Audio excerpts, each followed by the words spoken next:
Anda kembali bersama Liputan 6 Daerah Jawa Timur. Saudara, menindaklanjuti maraknya temuan makanan dan minuman seperti roti yang mengandung bakteri, petugas gabungan dari Disperindak, BPOM dan Satpol PP melakukan sidak ke sejumlah toko dan warung di Pamekasan.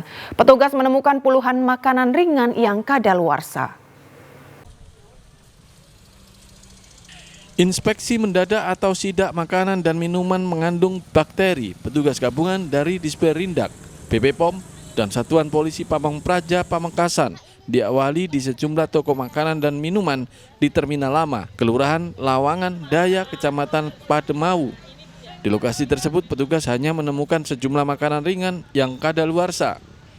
Petugas selanjutnya bergeser ke pasar Kolpajung namun tidak menemukan roti yang mengandung bakteri seperti yang viral di medsos. Meski ditemukan kadaluarsa, petugas tidak menyita, hanya didata serta diimbau tidak dipajang maupun dijual. Dari hasil pantauan di lapangan, apakah sudah ditemui produk Ogo itu sendiri? Sementara ini kita bersama tim dan dengan media, sementara ini belum kita temukan. Tapi yang banyak kita temukan, yang bisa dilihat di sini adalah produk-produk yang sudah kadaluarsa yang tidak layak, ya, yang tidak layak. Sementara itu pemilik toko mengaku makanan dan minuman yang sudah kadaluarsa karena sales distributor makanan tersebut tidak datang mengecek barangnya. Nggak diambilnya, saya suruh ngambil barang lagi. Oh gitu. Tadi dipersulit. Ya, saya Sudah berapa lama sampai yang minta ini ditukar? Sebelum puasa, sebelum hari raya. Sebelum hari raya.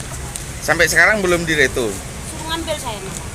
Petugas sengaja tidak menyita puluhan makanan dan minuman yang kadaluarsa, hanya memberikan peringatan.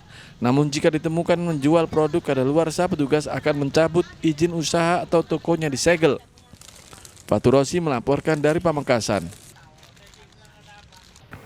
Saudara, dua pria paruh baya di Mojokerto diringkus polisi karena memproduksi dan mengedarkan uang palsu. Keterampilan kriminal itu dipelajari pelaku secara autodidak. Polisi menyita 196 juta rupiah uang palsu siap edar. Dua tersangka berinisial KM, warga Windurejo, Kecamatan Kutorjo, serta MW asal Kecamatan Paku, Kediri. Keduanya memiliki peran berbeda. KM adalah pembuat uang palsu, sedangkan MW adalah pembeli uang palsu, sekaligus menggunakannya untuk berbelanja. Dari tangan para tersangka, polisi menyita 196 juta uang palsu pecahan Rp50.000 siap edar. Kasat Reskrim Polres Mojokerto AKP Nova Indra Pratama mengatakan tersangka memproduksi uang palsu sejak 6 bulan lalu.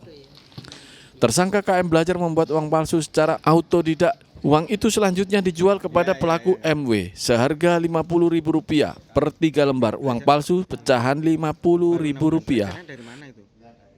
Selanjutnya setelah tercetak dibuatkan logo BI dan pita garis menggunakan pita aluminium foil. Selanjutnya dilakukan pemotongan sesuai dengan ukuran pecahan Rp50.000 dan dilakukan pengujian kualitas dengan cara direndam menggunakan air untuk mengetahui apakah luntur atau tidak apabila kena air. Jika lolos dari pengujian tidak luntur, maka uang tersebut siap untuk diedarkan. Polisi menyita berbagai peralatan diantaranya printer, laptop, dan bahan-bahan pembuatan seperti kertas, HVS, dan cat. Kedua tersangka dijerat pasal 36 Undang-Undang Nomor 7 Tahun 2011 tentang mata uang negara dengan ancaman hukuman 15 tahun penjara. Dia Eko Purwoto melaporkan dari Mojokerto. Saudara, pasangan suami istri di Surabaya diringkus polisi karena mencuri sepeda motor di sebuah warung angkringan. Mereka berdalih nekat lantaran butuh uang membayar utang dan uang kontrakan.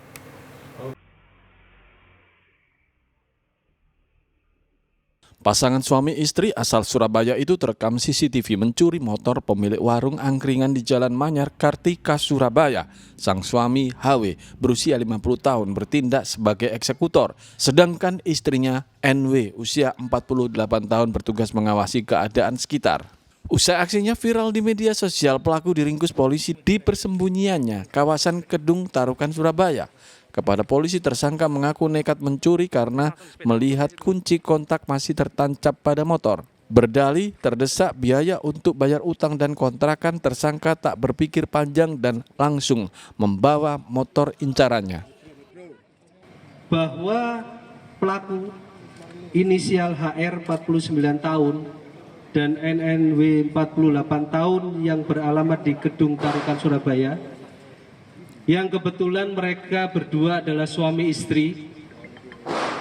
Mereka bersama-sama melakukan pencurian terhadap kendaraan bermotor dimaksud dengan cara datang berboncengan menggunakan sarana kendaraan motor Scoopy ini di TKP.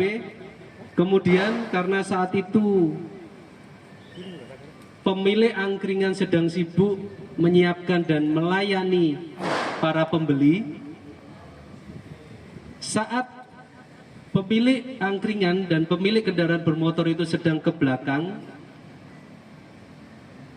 tersangka HR, suami NNW, di situ melihat kendaraan kunci nempel pada kontak. Pasangan suami istri ini dijerat pasal 363 KUHP tentang pencurian dengan pemberatan yang ancaman hukumannya 6 tahun penjara. Selamat Riyadi melaporkan dari Surabaya. Semangat pelajar yatim piatu di Jember rela tiap hari lari 5 km demi bersekolah. Kami kembali sesaat lagi.